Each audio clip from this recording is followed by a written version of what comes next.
Faced by countless psychological enemies, Zimbabwe requires a knight in shining armor, the voice of reason, which serves as the light to fight a darkness thick as seven-folded nights, in bid to rectify and make things right. This is the voice of reason. We are a generation that has got certain responsibilities that we cannot run away from. If you look at Africa as a continent, you realize that whenever issues of economy are discussed, whenever issues of industrialization are discussed, whenever issues of poverty are discussed, there is one thing that is mentioned: the issue of corruption. Corruption is rampant in Africa, but it is something that people of our generation must clear and make sure that we change the narrative. We reform the old way of doing things into the new way of doing things to make sure that we fight that pandemic very seriously when we are firm and honest about it. It is a very, very important subject, but it's not everyone who would want to hear about corruption. It is a subject that is amongst our own people. It is a subject that is among those that have got influence and power. It is a subject that is among people who have been there for a very long time, people who are used to the practice. But we have taken a position, as ZANU to say, unless we do it now, unless we fight it now, perhaps there won't be any other opportunity. Perhaps the generation that is coming after us and generations to come will blame us for not paying attention to that particular subject. We know that it's not easy. It has never been easy. It's more or less like telling someone in our rural areas, by the way, I've got a very strong rural background, but I'm proud of that. To tell someone that he or she is a witch, it takes a lot of courage, but the fact will still remain that that person is a witch, and something must be done about that person. So the same applies to corruption. You need to be firm, you need to be resolute, you need to be fearless and frank, open about it, and face those that are involved in the acts of corruption.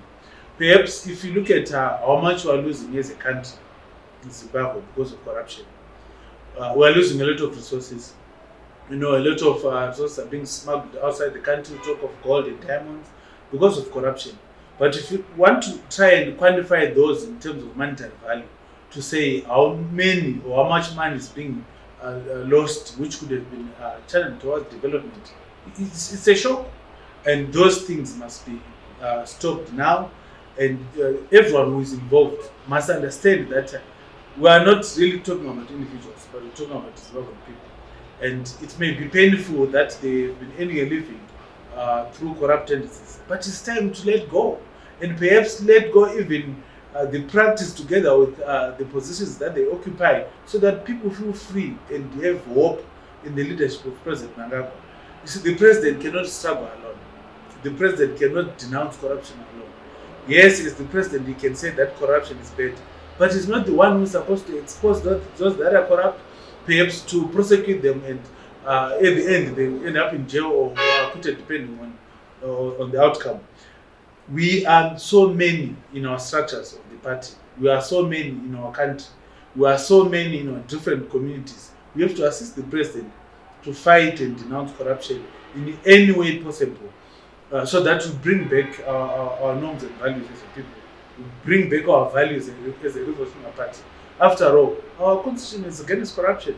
It's something that is enshrined in our constitution to say it is wrong, and we cannot allow leadership to be corrupt. We cannot allow members of the party to be corrupt. We should fight that. We should make sure that we have clean leadership that understands the rules of the people and indeed stands for the people whenever they are.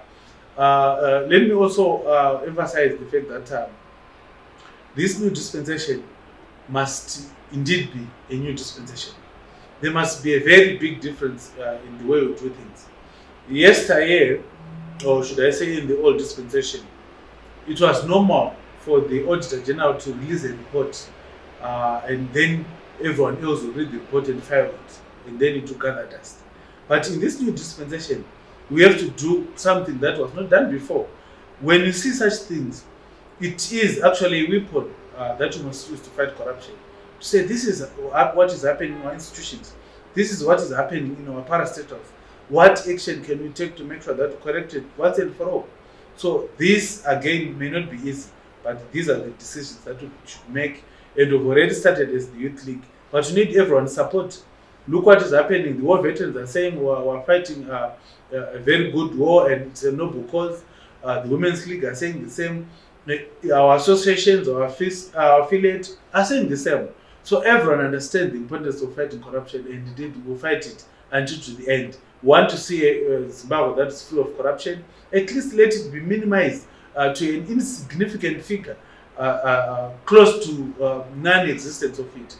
Then we will know that we focus our energies, our resources in production as we build our economy as a united force together as Zimbabwe. It's very unfortunate that people would want to focus at me as an individual. Fear doesn't exist in me simply because I understand that when you are doing the right thing, then you need not to fear anything. It is actually those that are trying to victimize us, those that are trying to frighten us, those that are trying to use their authority to silence us. They are the ones who must fear because they've got cases to answer. If I were them, I would concentrate on making sure that we clear ourselves, they clear themselves, they clarify issues that are being alleged against them, so that people can have confidence in them as leaders. It's not an issue about tribalism, it's not an issue about factionalism, it's not an issue about hatred, it's an issue about addressing the subject of corruption, which must end amongst our people, our leadership, and in our country. And by the time people focus at an individual or a group of individuals, perhaps they forget that there are so many people out there who are actually focusing on them as well. So it is important to understand that it's not my call. It is a call of young people within our country. But we have managed to speak through me because I'm a leader. Whatever we say, whatever we do it on behalf of young people whom we lead. I'll tell you that the issue of corruption emanated from outreach programs that we did across the country. We were meeting people in our constituencies. And they said that you should be able to denounce corruption as leadership. Because if you don't do that, we will assume that you are involved.